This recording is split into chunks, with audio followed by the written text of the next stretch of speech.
What's happening, everybody? Ryan Thomas here, live on the Thomas Take Sports Podcast. Thank you so much for tuning in to the weekly edition of the Buffalo Bills Keys to Victory show. This week is the Buffalo Bills Week 17 season finale against the Miami Dolphins. And Bills fans, whether you are in Buffalo, whether you are in Texas or California or wherever you may be around the Bills Mafia, the fan base stretches out so far.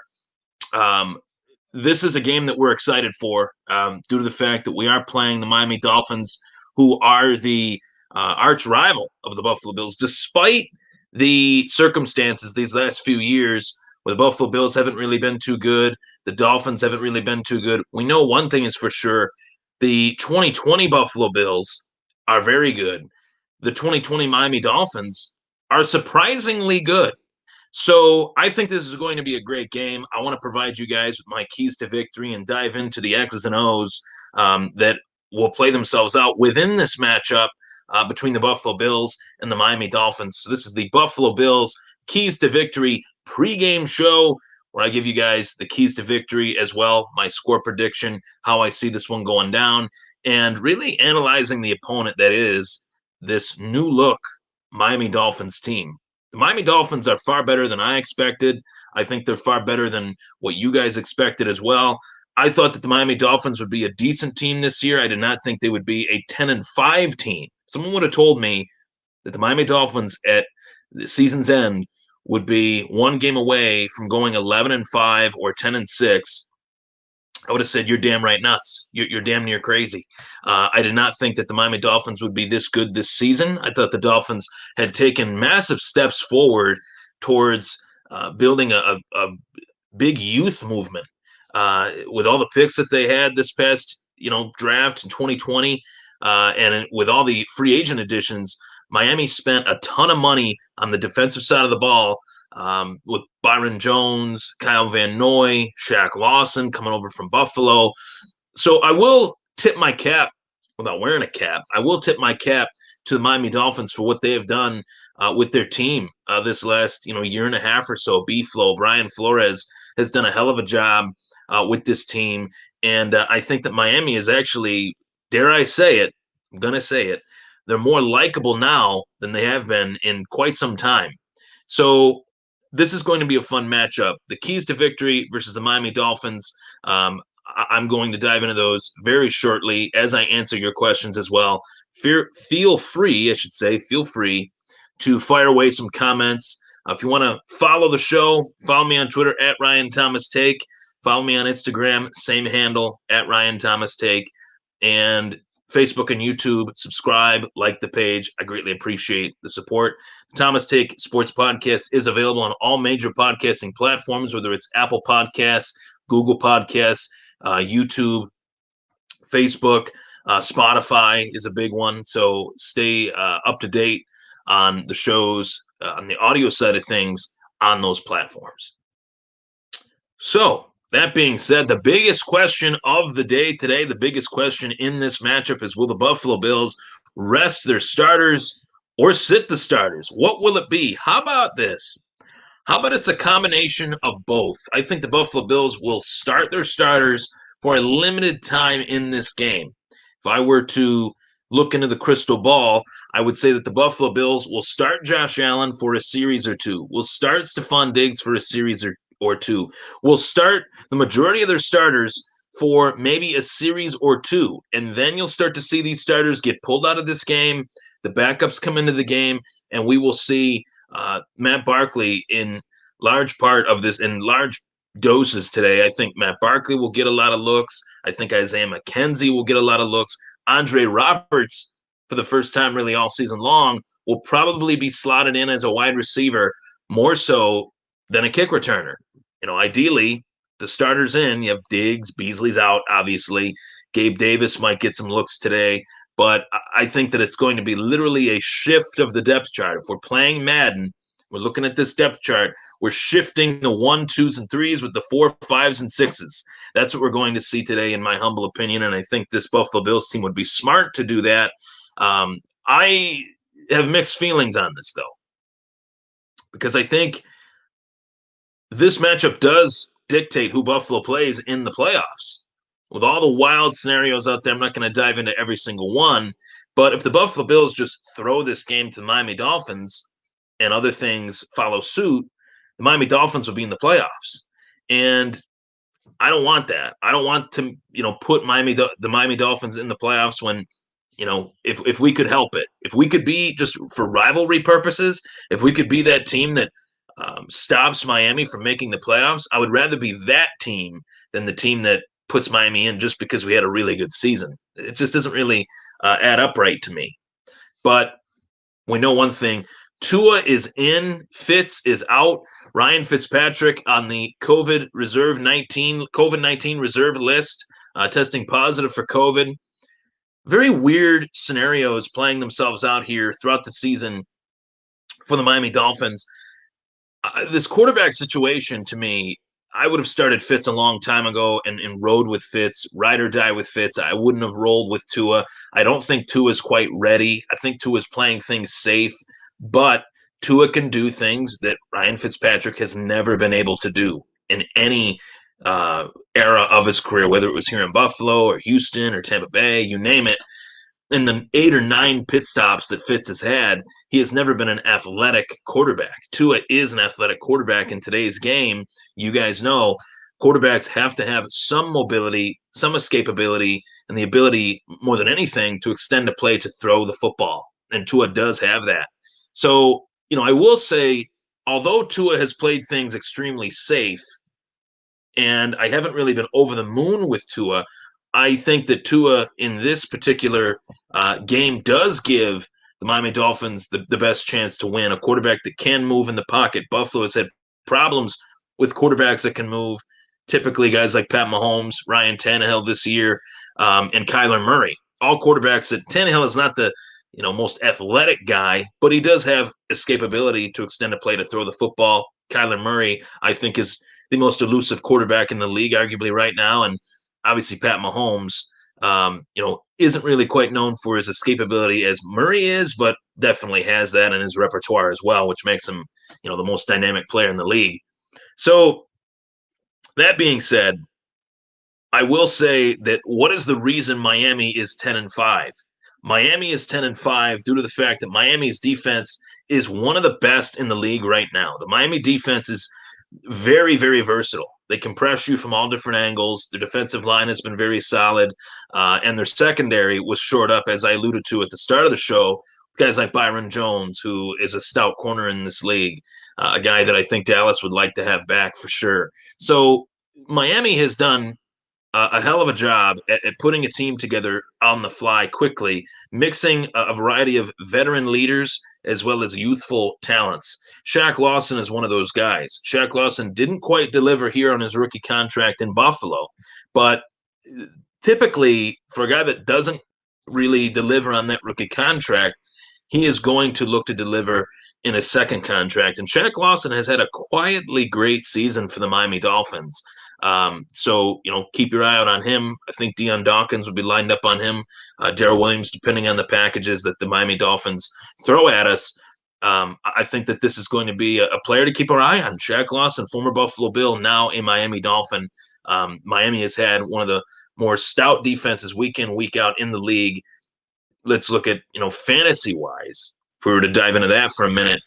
Pittsburgh and Miami have had the two best fantasy defenses all season long. So throwing that out there for the fantasy football fanatics out there. But with Tua, though, I am not impressed. And it goes back to the 2020 NFL draft week leading up to the draft, leading up to the months of the 2020 draft, I should say. I was preaching all draft season long, February, March, April, that the Miami Dolphins would be making a big mistake if they passed on Justin Herbert and if they drafted Tua. And they took Tua. It was well known that the Miami Dolphins had high interest in Tua. I think Tua has a lot of ability athletically.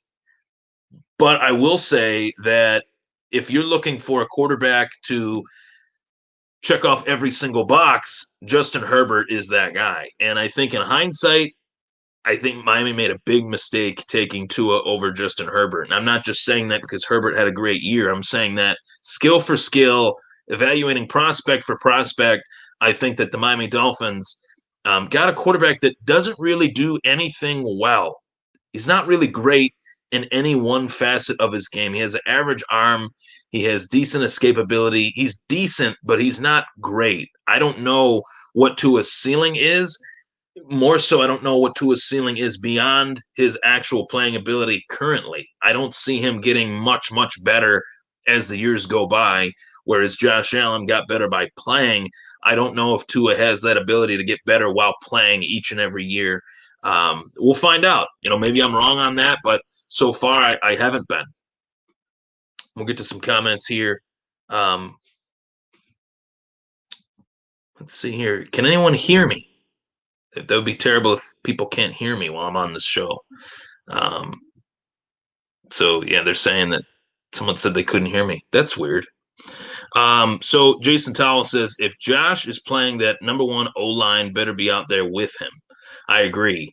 I think to start the game as well as Josh Allen playing, I think that starting lineup for the offensive line will be out there. Jason, thanks for the heads up. Tom was saying he couldn't hear me, wasn't sure why, but you guys can hear me, which is good. And for those of you that are tuning in on Apple Podcasts and Spotify, this show is streamed live as well on Facebook and YouTube. So I'm communicating right now with the Facebook audience portion, and I'm going to be communicating with a lot more people in just a moment as this gets shared all across the Bills Mafia, Facebook pages. But the way I look at things this year is the main question: should they or shouldn't they start their starters? And I think that it's not a question of will they start their starters. They are starting their starters in this one, but I don't think it'll be for too long. And I like the fact that they're rolling with Allen to start the game because there is something on the line, and that something that is on the line is the record of the single season passing yards record that was held by Drew Bledsoe, that is currently held by Drew Bledsoe, that if Josh Allen passes it, obviously that's another feather in his cap heading into, year three or year four, I should say. That's a big deal, to break a record like that. Are they keeping him in there for those reasons? I don't know, but I'd like to think that's one of the reasons. And if it is one of the reasons, I hope Josh Allen does hit that record. He deserves to hit that record. And he's had a phenomenal season. So I'm excited to, see how this game plays itself out. I think Tua is a dynamic player. I just don't know if he is the quarterback that I would have picked necessarily at what was it? Third overall, something like that in the top five range. I know that. So we'll see what happens. But all in all, I think that this game, to give a score prediction on it, I think the Buffalo Bills do have the capability to win this game. It's just a question of how long will their starters play. And if their backups are in and they're playing Miami starters, I think Miami could win this one just based on that alone. And I'm going to go with an actual close game between the Buffalo Bills and the Miami Dolphins. I'm going to go 28-24. Take your pick. I'm not going to say Miami. I'm not going to say Buffalo. I do see this one being a close game, and unfortunately, you have reason to be a little bit, I don't know. I'm not really feeling as hyped up for this one because of the state that we are in. And that's a positive take. The take is, how fun is this? How fun is it to sit here week 17 as Buffalo Bills fans and say to ourselves, man, we can bench our starters in this entire game. We still have the stranglehold on the AFC's title, first one in 25 years. And the Miami Dolphins have to start everyone to make the playoffs, to hopefully make the playoffs, win this game and make the playoffs. I think that it's uncharted territory, to say the least. It is somewhat uncomfortable uncharted territory because depending on the matchup and how this game plays itself out, it could dictate who Buffalo plays or doesn't play, I should say, in the playoffs. If I were to look into my crystal ball and say which playoff matchups really scare me, which team could Buffalo play in the first round that really scares me, that team would be the Cleveland Browns. And no, it is not because of Baker Mayfield. No, it is not because of Kevin Stefanski or anything like that. I would say it's a combination of, Stefanski and how he uses, in particular, the running backs of the Cleveland Browns, guys like Nick Chubb, guys like Kareem Hunt. That's the team that I don't want to face if I'm the Buffalo Bills. If I'm the diehard Buffalo Bills fan that I am, rocking the Believe New York State T-shirt today, I don't want to see the Bills play the Browns in the first round of the playoffs. I'm a little bit nervous about that matchup. Ideally, I'd like to play, Indy or even Indy. Either way, this is playoff time next week, and we're going to face a tough team no matter what. But, if we go all this way to lose in the first round of the AFC wildcard again, that would be very frustrating for me. I think it would be very frustrating for you guys as well. But all in all, I think keys to victory number one, I'm going to say it right here, right now, and it's an easy one. You have to, no matter what today, do something that teams have been able to do against the Miami Dolphins, and that is pressure Tua. Tua is not a durable quarterback. I think that's his biggest detriment to his game, outside of the fact that I don't think he is physically as gifted as people believe he is. I think he's got an average arm, average, everything. I don't really see him as an elite player, and I don't see his skill set bringing him to that elite status. If Buffalo can pressure Tua, which teams have been able to do that, I think they can rattle Tua. Tua does not want to make a mistake out there. He's very conservative with the football. Force Tua to stretch the field. If we force him to stretch the field while pressuring him, he will make mistakes.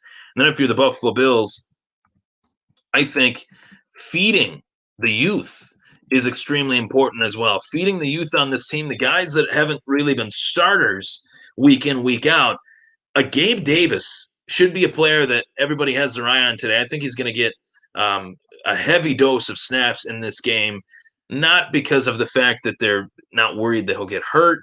He is a pivotal part of this team. But without Cole Beasley and with Stephon Diggs being the player that he has been for the Buffalo Bills, I do see Gabe Davis getting an uptick in snaps, feeding the youth, Gabe Davis in particular, Zach Moss. This is a great opportunity for the Buffalo Bills to somewhat establish more of a run game. And I've been saying that almost every week. But in this game, which is a little bit of a toss-aside game, right? Like if the Bills lose this game, it's not the end of the world. If they win it, great. If they lose it, not the end of the world. I think establishing Zach Moss is a factor in this game as well and could potentially be a key to victory. If you're keeping the opposing offense off of the field by establishing the run game, I think the Buffalo Bills would be well favored in this game if they can do that. As the game progresses, we would feel more comfortable with the end result being the Buffalo Bills getting that W, which would be their 13th W of the season, a 13-3 record. Who would have thought that? Crazy. So thank you guys for tuning in. Greatly appreciate you guys tuning into the show. Michael Trask says that he would be more worried about Baltimore than Cleveland. Not worried about Baltimore in comparison to Cleveland because Baltimore doesn't really have much of a run game. I'm very concerned about this Buffalo Bills run defense. I talked about that on New Year's Eve with Ryan Talbot in depth a little bit. So if you guys want to check out that show, a lot of great guests coming on the show. Ryan Talbot was one of them this season. And, heading into the offseason, big things ahead for the show, a lot of awesome guests. So talking to former Buffalo Bills players, former Buffalo Bills coaches. So I'm excited. This offseason, I think this podcast is going to be the number one podcast of the Buffalo Bills offseason with awesome interviews week in and week out. Is there any chance we see Fromm today? Any chance we see Fromm? I don't think so. I think that maybe in a small dose, but I doubt it because they've wanted to keep him away from Barkley and Allen, so they don't have a quarterback situation that they did in Denver with a wide receiver in 1 week playing quarterback. That was a disaster. So we'll see. But I think that Matt Barkley is going to be largely the starter in this game. So there you have it. Thanks for tuning in, everybody. Greatly appreciate the support. That was the Thomas Take Sports Podcast. Buffalo Bills, keys to victory for the Buffalo Bills season finale, the regular season finale against the Miami Dolphins. Squish the fish. Let's go, Bills.